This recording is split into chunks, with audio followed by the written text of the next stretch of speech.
Zimbabwe. Zim faces hurdles before Gold League return.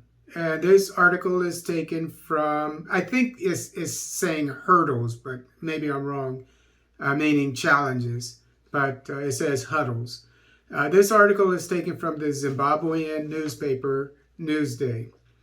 Zimbabwe is still struggling to be readmitted to the London Bullion Market Association, LBMA, more than 13 years since it was booted out of the world's largest gold and silver wholesale market. The Southern African nation was kicked out of LBMA in 2008 when its gold output slumped to 3,072 kilogram tons. I'm thinking that's 3,000 basically tons, far below the 10 tons per annum required to guarantee membership. So it's three tons plus 72 kilograms.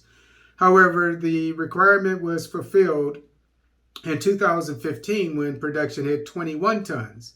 Since then, the country's gold output has been on an upward trajectory, with production hitting 19.5 tons in 2020 before increasing to 29.6 tons last year. Joining the LBMA is an advantage to Zimbabwe as the prices are better, said Nobule T.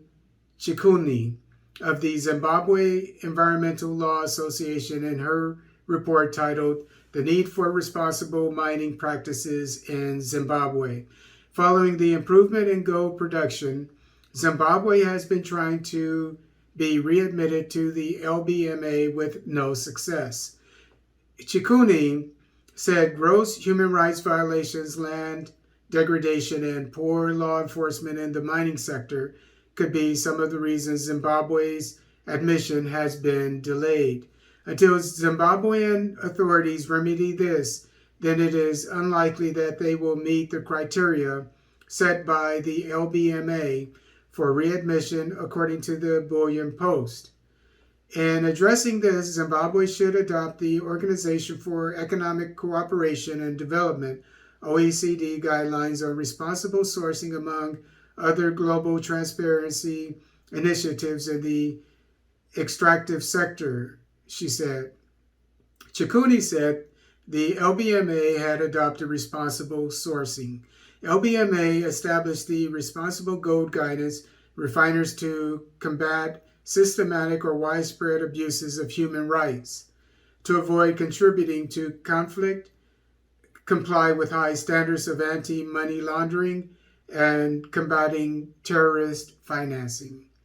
Zimbabwe is working towards achieving a $12 billion mining economy by 2023. It is important to ensure that the mining sector improves investor confidence by putting in place measures that ensure that mineral produced in Zimbabwe passes the due diligence test at the global level and people are willing to buy it and invest in the country's mining sector.